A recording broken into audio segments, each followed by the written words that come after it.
I'm speaking with Yendor today about the topic of being a manager.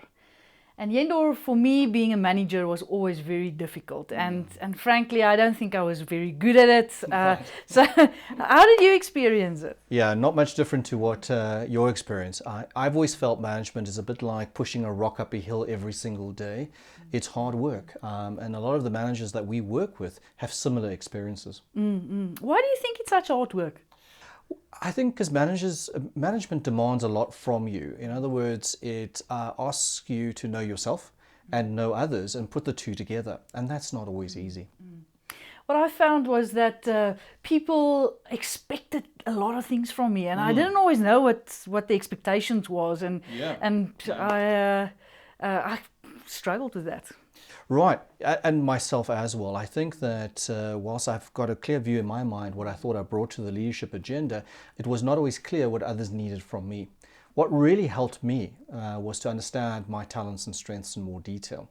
Once you know what you bring to the party and you begin to realize what others bring to the party, the question's a lot easier in terms of connecting those two worlds. And that helped me. So taking my Clifton Strength Finder assessment was really useful. Okay. So you would definitely recommend that teams and people managing others use the Clifton Strengths Assessment to see how it filters not only their world, but how it filters other people's world and how people think, feel and behave, because that's what talents are. I love what the Clifton Strength Finder does. It's emotional or relationship shorthand, they call it.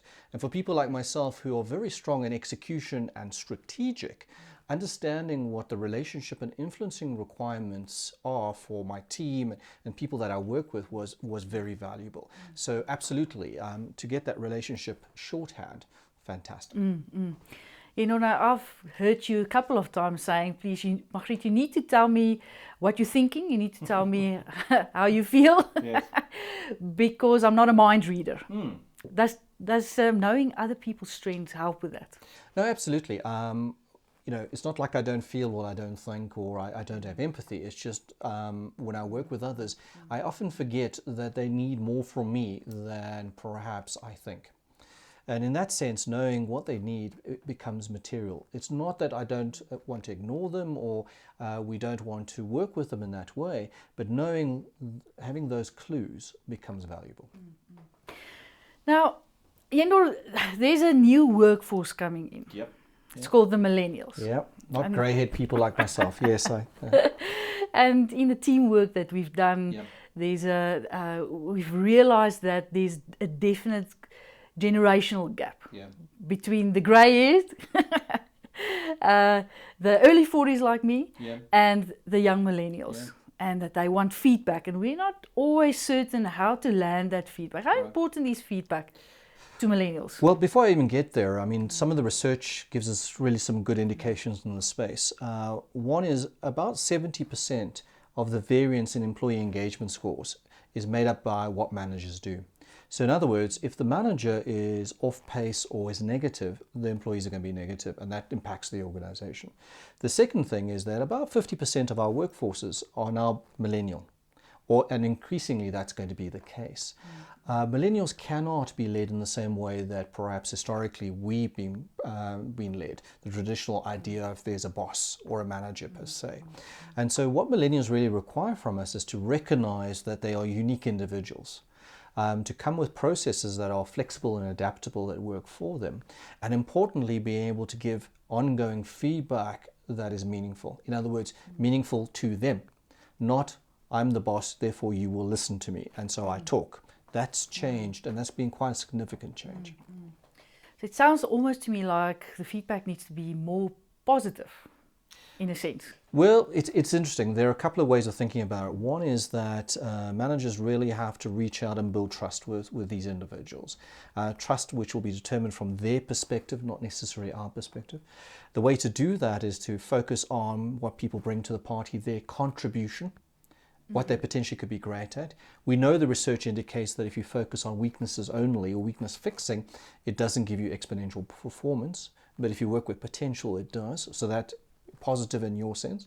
while still holding people accountable. I think that the idea that millennials need a lot of hugging, for example, is stereotypical, and a lot of people that I know that manage don't want to, be perceived as warm and fuzzy. It's not about that. You can still engage authentically, plus holding people accountable. And the final thing around that is to help people to develop themselves, meaningful development. And then the end part is to recognize their contribution. Now, Yendor, in the past, we always sort of send people on courses, developmental courses, to fix their weaknesses. Yep. So if you talk about development, what do you actually mean by that? Yeah. So the way I think about it is if you need Excel training, send the person on Excel training because that's a gap in their skills and they need it. But Excel training is not going to tell me whether you can actually manage a database and work within a project team and manage change and do transition and be innovative and creative. That's a strength-based conversation. And that's not a training program in the traditional sense. Strengths is really about taking those potentials, the talent, turning up the volume and developing that specifically to the individual. And so the manager has to be quite insightful around that piece.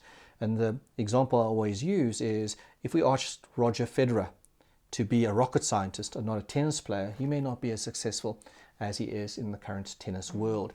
And that's the Einstein quote, if we judge a fish by its ability to climb a tree, it's never going to be successful. Sometimes that's how I felt as a manager. Yes, no, I can relate to what you're saying on that. Yeah. So, Yendor, we've got this program called the Coaching Insights Program. Right. Where we teach managers how to go from boss to coach. Yep. What do you think is valuable about that program? Yeah, look, you're talking to the converted, but I mean, what I would say is that it teaches about authentic connection, building trust. It's about this just-in-time idea of giving great feedback. Managers think that you have to bring somebody into the office and spend an hour doing a performance review with them. No, it's about 5 minutes of great conversation. It's about holding people accountable for delivery. It's about understanding how to help people to develop, and it's about recognizing contribution. The 5 conversations Gallup recognized for great workplace coaching. Yeah. And I guess if a manager becomes a coach, the opportunity for partnering with one another's strengths, it just becomes much more valuable. Yeah, I mean, what it does is it helps you connect. It puts the jigsaw puzzle together for you and your employee and you and your team and you and your other stakeholders. And it really helps you to navigate between the need to execute, with the need to build relationships, with the need to influence, and with the need to really strategically think through how to work smarter. Because there's not enough hours in the day. We don't want people to work harder. We want people to work smarter. Thank you, Yendor. If you want to become a workplace coach, essentially going from boss to coach, click on the tab on the website called Manage Others. Thanks for joining.